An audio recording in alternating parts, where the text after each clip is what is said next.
Travis Scott's live performances have been all about that crazy energy and wild mosh pits, which is a big reason he climbed up the ranks to headline festivals over time. But the events at the 2021 Astroworld Festival flipped the script on Travis's journey. And the causes of deaths have not been made public. But the post-reconstruction, which includes exclusively obtained videos, shows how one section of the audience became an epicenter of chaos.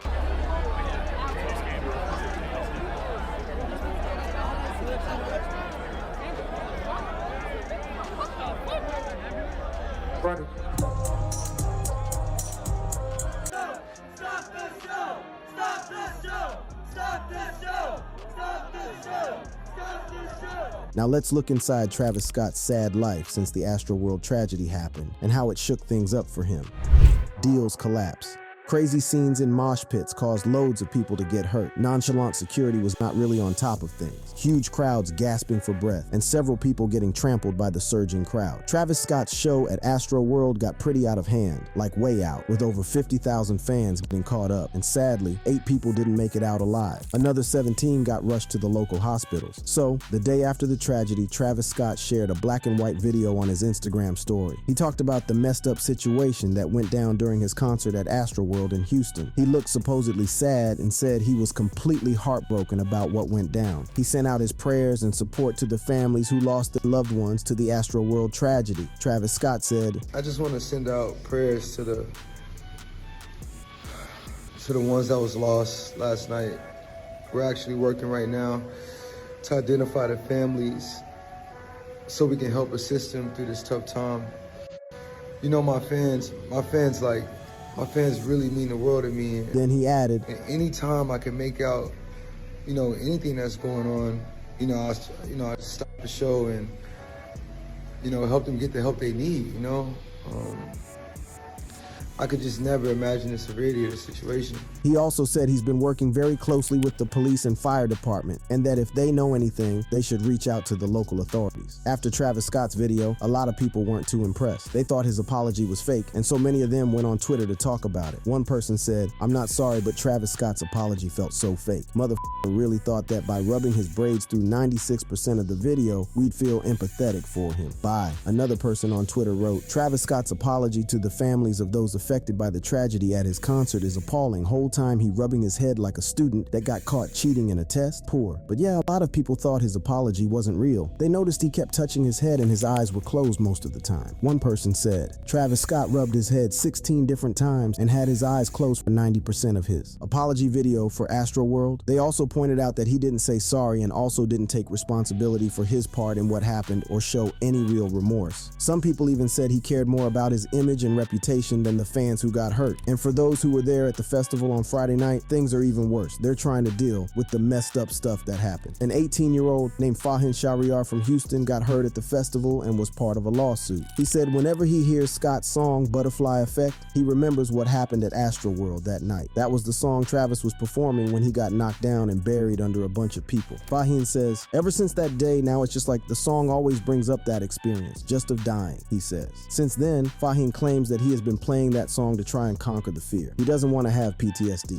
but he claims that every time he hears the Butterfly Effect, he remembers the feeling of dying again. Travis Scott used to be a big deal for major brands. Nike, McDonald's, and Sony, just to name a few, majorly collaborated with him. Remember his virtual Fortnite concert that everyone talked about? It had almost 46 million viewers and even made his song The Scotts featuring Kid Cudi hit the top of the charts. He was on the up and up, getting more famous. Plus, he had been in the news for dating Kylie Jenner. All of this was thanks to his branding and partnership deals, like with PlayStation, McDonald's, and Nike. But after the tragedy at the Astroworld Music Festival in Houston on November 5th, things changed. 8 people died, many got hurt, lawsuits were filed, and the brands that were once close to Travis started to back away or pause their deals with him. Timing-wise, this was very bad for Travis's career. A hip-hop marketing expert said this tragedy is going to affect how people see Travis and his brand deals going forward. Dior announced they were putting a hold on their partnership with Travis about 2 months after the Astroworld Festival tragedy in Houston, and how Anheuser-Busch didn't explain why they were distancing themselves from him, but Dior was more open. They said they're stopping their collection to show respect for everyone affected by what happened at Astroworld. Nike, which partnered up with Travis on several projects, announced that they were pausing the launch of the Air Max 1 Cactus Jack shoes that they were doing with him. Travis partnered with McDonald's to introduce that special Travis Scott meal. But this partnership got put on hold after the tragedy too. When the meal first came out in 2020, Travis had a massive promotional event in California with over 500 fans. He made around $20 million from it, with $15 million coming from his Cactus Jack brand's McDonald's-themed merchandise. Only $5 million came from the actual sponsorship. After the concert disaster, Fortnite removed the special Travis-themed emote dance move from the game. Another company called Mega 64 canceled a project with Travis after the show. General Mills, which worked with him for a custom Reese's Puff cereal box in 2019, said they were not planning any future promotions with him. Other big sponsors like Sony PlayStation, Burrito, and Mattel did not say much after the Astroworld tragedy. Travis's concerts are also taking major hits. A few days after Astroworld, he canceled his upcoming headlining performance at the Day N Vegas Festival, and they got Post Malone to take his place. He also canceled a private gig in Saudi Arabia that could have earned him $5.5 million. A lot of fans want him off the Coachella lineup next April, and they've been asking the AEG-owned promoter Golden Voice, who organizes it, to drop him. Being in the spotlight isn't easy, especially when you mess up. Brands don't hesitate to step back once they get involved in any major scandal, lawsuit, or public backlash to protect their image and sales and avoid being associated with negative publicity or criticism. It's like what happened with Kanye West. He is very famous for saying and doing some pretty wild stuff. He supported Donald Trump, had that whole feud with Taylor Swift, and even made some strange comments about slavery. Plus, his behavior can be all over the place sometimes. Then in 2020, he surprised everyone by saying he wanted to be president, but his speeches and tweets were just all over the map, some even very racist and bizarre, and a lot of people criticized and ridiculed him heavily. So Adidas, the company that partnered with him for his Yeezy brand, decided to cut ties with him. They sold their share of Yeezy to Kanye for a huge $1.5 billion. Adidas wanted to focus on their stuff and left Kanye to his own thing. R. Kelly, the R&B singer, was also tried and jailed for multiple counts of sexual abuse, assault, and misconduct involving underage girls and women. And this wasn't just a one-time thing. It happened throughout his career. He keeps claiming he didn't do anything wrong, but he's had to go through trials and lawsuits because of it. Sony Music, which signed him way back in 1991, decided they didn't want to work with him anymore. They dropped him from their team and said they wouldn't be putting out any more of his music. Scott took a step back from the public eye for a long while after the Astroworld tragedy happened and focused on his personal life and the upcoming projects he was getting ready to show the world. Then, after about 6 months of tough times, Travis Scott made a big return. He surprised everyone by doing a show in London. There were like 20,000 fans there, and he even performed some new songs from his upcoming album called Utopia. Kylie Jenner, his ex and the mother of his child, posted a video of it. In the video, Travis looked super excited and was celebrating with his friends Kevin Durant and James Harden. People thought this show was a sign that Travis is resilient and determined. He went through tough times, but he's not giving up. It was also a way for him to say thanks to his fans, who supported him when things were rough. Then, in 2022, Travis was back in action with a lot of confidence. He announced his Utopia tour dates and even dropped some new songs and collaborations. He got back on good terms with some of his business partners and sponsors. Adidas, for example, had put their Yeezy partnership with Travis on hold, but later they said they were going ahead with it, just with a few changes and conditions. Oh, and remember the special meal he had with McDonald's in 2020? They're teaming up again, this time to help local communities and restaurants.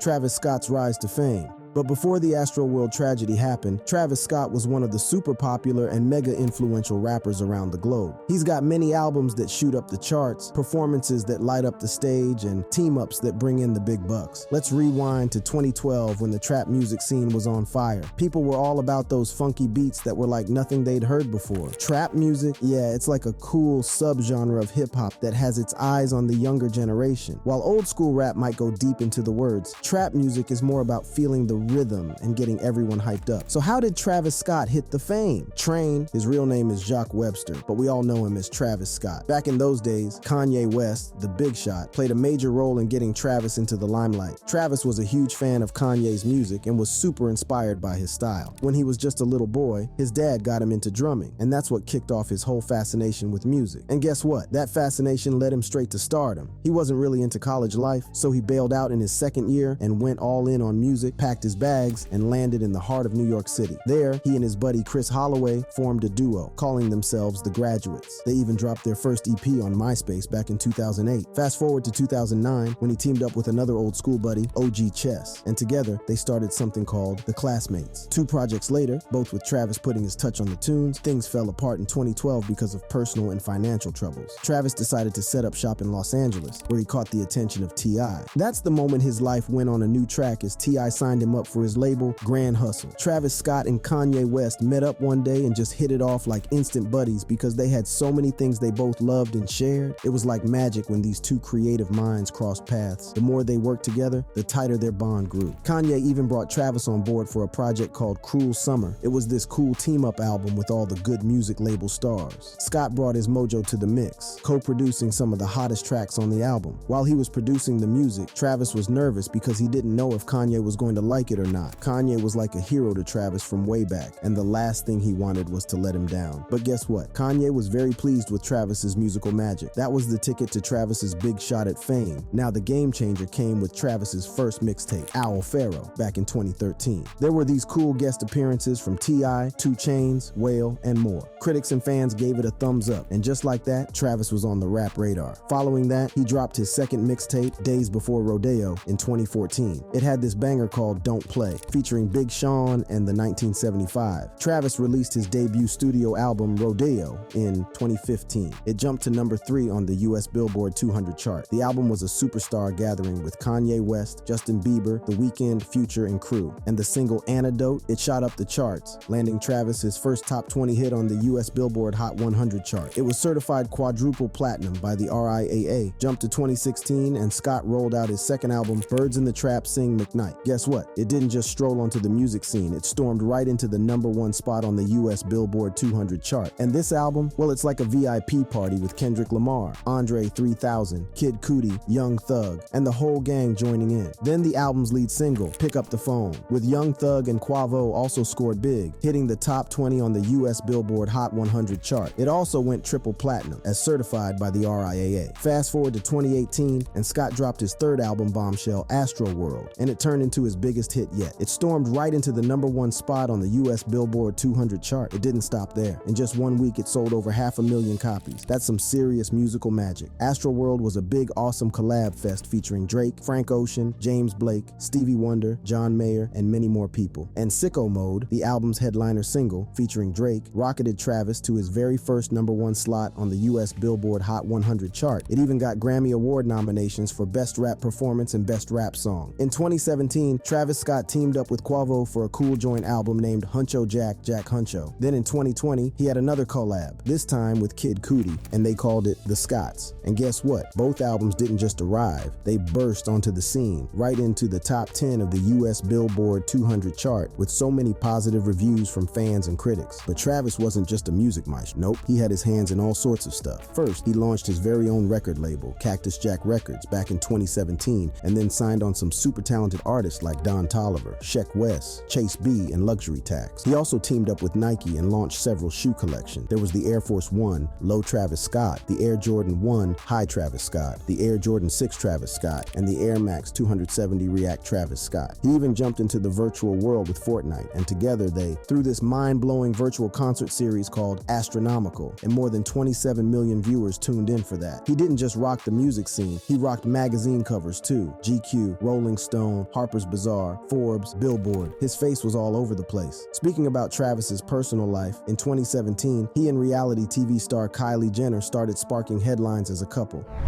Relationship issues. Travis Scott and Kylie Jenner were a super famous and influential couple, like a top-tier couple all around the world. They have amazing careers, live a big and flashy life, and have the cutest kids you can imagine. But their love story isn't all sunshine and rainbows, especially with that Astroworld thing and cheating rumors. So rewind a bit. Travis Scott and Kylie Jenner started going out in 2017. Right after Kylie split with her ex Tyga, she bumped into Travis at Coachella in April. He was up on stage doing his thing and boom, sparks flew. People saw them getting cozy and holding hands, so you knew something something was cooking. Kylie was all in and decided to tag along with Travis on his tour. They hit different cities and just couldn't stay away from each other. Love was in the air for sure. Fast forward to February 2018, when the couple welcomed their baby girl, Stormy Webster, into the world, and she was the center of Travis and Kylie's universe. They moved into this big mansion in Los Angeles together and started living as a family. You might have seen them all cute on the cover of GQ in July 2018, and Time magazine named them one of the most influential couples in April 2019. They didn't just do lovey-dovey stuff, they supported each other's careers and passions. Travis dedicated his album Astro World to Kylie. He even surprised her with this massive billboard in LA for her birthday in 2019. Kylie was all about supporting Travis too. She also promoted his music and merchandise on social media and hit up his gigs and events. According to Us Weekly, a source confirmed that they were taking a break from being a couple. It's not the first time they've hit pause on their relationship, but even when they were not officially together, they were still rocking the co-parenting Stormy. The couple also collaborated on various projects and ventures. They teamed up with Fortnite for the astronomical online concert in 2020, and in 2021, they dropped a perfume called Lutopia by Kylie x Travis. It was like a hotcake and got sold out in minutes. When they're not being all famous and all about business, Travis and Kylie love to kick back and spend quality time together and with their daughter. They went on vacations to these dreamy spots like Turks and Caicos, Italy, France, and Hawaii. Holidays and special times are all about family and friends. They're not shy about sharing sweet moments on Instagram either, letting everyone see their hearts and smoochy moments. Moving ahead to March 2021, the buzz was all about Kylie Jenner and Travis Scott, and people were saying they were back on, like a fresh start. But Kylie's nephew, Mason Disick, denied this rumor on his Instagram Live, confirming that they were not back together. Then, in September 2021, Kylie dropped a big bombshell. She made it official on Instagram that she was expecting baby number 2. She posted this video from a doctor's visit where she showed Scott a positive pregnancy test, and he hugged her with so much joy and excitement. Now, right after the whole Astroworld tragedy, Kylie, who was pregnant at the time, spoke up on Instagram. Kylie also got some heat for sharing pictures from the show in which an ambulance could be seen. She shared a heartfelt statement on her Instagram saying, "Travis and I are broken and devastated. I want to make it clear that we weren't aware of any fatalities until the news came out after the show, and in no world would we have continued filming or performing." She wanted everyone to know they cared about their fans and the community in Houston. People were questioning why Kylie and Scott didn't do more when the tragedy hit or offered to rescue the injured. They even pointed fingers at Kylie for kind of allowing Scott's actions and boosting his career. Travis Scott has gone through a lot since that Astroworld concert disaster on November 5th, but Kylie was right there with him, helping him navigate the aftermath. According to an insider who spilled the beans to Hollywood Life, Travis has been glued to Kylie for weeks. They were back together, and the tragedy shifted his perspective on family. After the whole Astroworld mess, there were these claims of cheating. An Instagram model called Rojan Carr, or Young Sweet Ro, claimed that she had an affair with Travis Scott behind Kylie's back. Carr dropped a video on her Instagram story on October 22nd, 2021, and it showed Scott on a music video set that she said she was directing. You could see him chilling in the background while Carr wrote, "I'm directing obviously," but Travis wasn't having it. He went on his Instagram story on October 22nd, 2022, and shut it down. He said, "It's a lot of weird shit going on. An uninvited person was sneaking photos on what was supposed to be a closed set while I was directing a video." He put it out there saying, "I'm saying this for the last time. I don't know this person. I've never been with this person. So please stop with the continuous cyber games and fictional storytelling." And it seemed like he was referring to Rojan Carr, who back in October 2019 also denied rumors about seeing Travis when he and Kylie took a break from their relationship. But Carr wasn't going to let that slide and shot back with a bunch of videos on her Instagram story saying she'd been with Scott quite a few times, even on Valentine's Day in 2022. What we're not gonna do is we're not gonna lie on me, because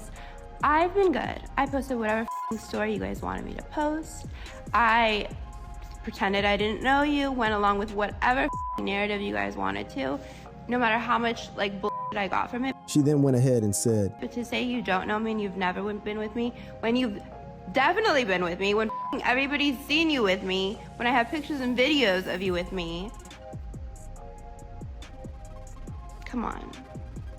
Come on, sir." The drama didn't stop as Carr was on a roll. She also claimed that Scott was cheating on Kylie every single night and that the whole city was in on it. She even went as far as saying she had solid proof pictures and videos, y'all. These claims made one Instagram user come to Travis's defense and claim that they had been working with Scott for 8 years and were actually on set while he was shooting a video for another artist. They called Carr out, saying she was making stuff up and that Scott didn't have any connection with her whatsoever. Scott wasn't letting things slide as he shared a screenshot from his camera roll showing showing a table set for two on February 14th, 2022. He said, "If you wasn't at this table on V-Day, then you wasn't with me," and added some eye-rolling emojis for good measure. Now, Kylie didn't come out and directly respond to all these cheating allegations, but she did a couple of things. First, she unfollowed Carr on Instagram once the scandal hit. Then she posted something kind of cryptic on her Instagram story. It said, "Don't let people with bad intentions get to you." And she threw up a picture of her holding hands with Stormi, showing where her focus was. All these cheating allegations just piled on even more pressure for Travis and Kylie. They were already dealing with the mess from Astroworld, and now they had to face doubts about loyalty and trust. It's like they were under a microscope, with the public and the media watching their every move and passing judgment.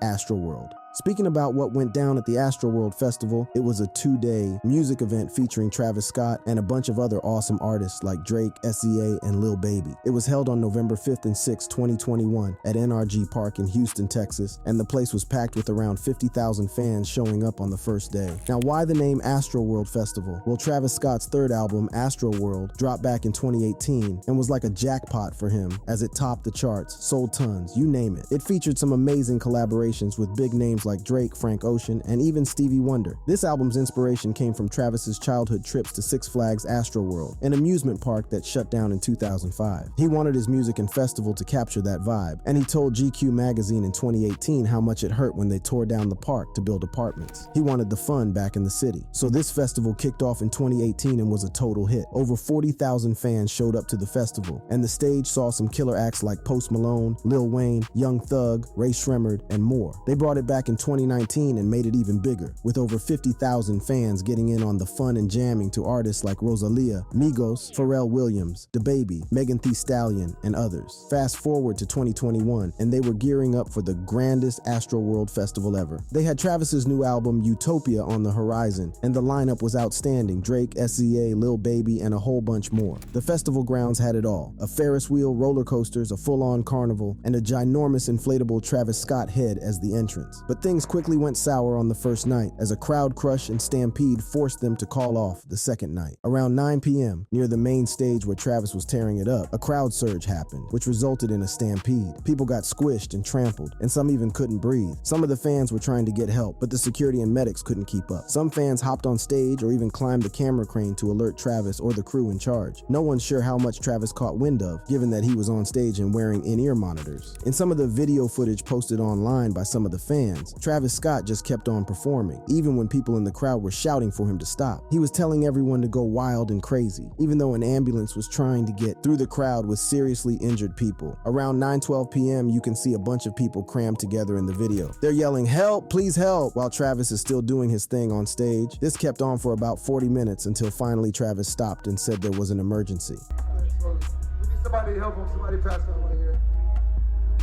Somebody passed out right here. Hold on, don't touch him, don't touch him. Everybody just back up. Security, somebody help jump in real quick. Keep going. Somebody jump in, come on, security. There were videos of paramedics driving through the crowd to the injured people, but by then it was too late for some fans. Another video from around 9:43 p.m. shows a group of people chanting in unison, "Stop the show! Stop the show! Stop the show! Stop the show! Stop the show!" The concert actually stopped around an hour after those videos, where you could see the crowd looking really upset and screaming for help. The outcome was awful. 8 people lost their lives, ranging from 9 to 27 years old, and hundreds got hurt, some really badly. They took a lot of them to hospitals nearby or tried to help them out in makeshift medical spots. The reason for the crowd surge remains a mystery, but a few things might have played a part because they sold too many tickets and didn't control the crowd well. The fans were encouraged to push past security and rush to the front. Some of the fans were using drugs and alcohol. There also wasn't enough security and medical help to respond to the situation adequately. It was a show of poor communication and coordination among the organizers, performers, and authorities. This Astroworld tragedy sparked a very heated backlash, and the media had a lot to say about it. There were lawsuits from the victims and their families too. People were pointing fingers at Travis, saying he didn't care about the safety of his fans and that he should have done something to stop or help when things got bad. In an interview a few weeks after the tragic event, Travis said he didn't actually realize what was going going on. He explained to Charlemagne the God that the event was like a sea with overwhelming lights and sound. He also said that the few times he noticed something was wrong, he stopped to check in with the fans. Then came the lawsuit news from the concert goers. Christian Paredes started it all, asking for $1 million due to the injuries he got. On June 29, 2023, a grand jury in Texas decided that Scott shouldn't be charged for what happened at Astroworld. Scott's live shows have always been wild, with mosh pits and all that energy. It's helped him rise up the festival ranks, getting those headline spots. But with the Astroworld, it didn't work to his advantage. Back in 2015, he got arrested for disorderly conduct after his performance at Lollapalooza. He got his fans to climb over barricades, and a 15-year-old girl got trampled. He pleaded guilty to being reckless and was ordered to be under court supervision for a year. Then, in 2017, he got arrested again after a show in Arkansas. That time, it was for starting a riot, and he got a fine of about $7,500. That same year, a fan sued him and the organizers of a 2017 concert in Manhattan. This fan fell from a balcony, got dragged on stage, and blamed it on the crowd surge. And in 2019, there was more chaos at Astroworld when 3 people got hurt in a stampede. But even with all that, Travis kind of embraced his image as a wild concert guy. People loved it, and he was seen as the king of hip-hop performances. However, after this Astroworld tragedy, Travis has to be extra careful to maintain his reputation, which is starting to build up again. Very recently, on March 1st, 2023, when Travis was performing at a nightclub in NYC alongside Don Toliver, a sound tech named Mark asked him to turn the music down since it was too loud for the venue's size. Travis wasn't having it. Reports say he flipped Mark off, then punched him in the head. Mark had to be rushed to the hospital, and the police were called to the scene at around 3:25 a.m. Travis reportedly had too much to drink and messed up about $12,000 worth of the club's sound equipment before he left. The cops put out a warrant for his arrest on March 2nd, 2023, because of what went down. But things got sorted out in the end. They agreed, and the NYPD decided not to press any charges. We hope Travis learned his lessons. And that's it for this video. If you want to see more content relating to this, click the cards on the screen.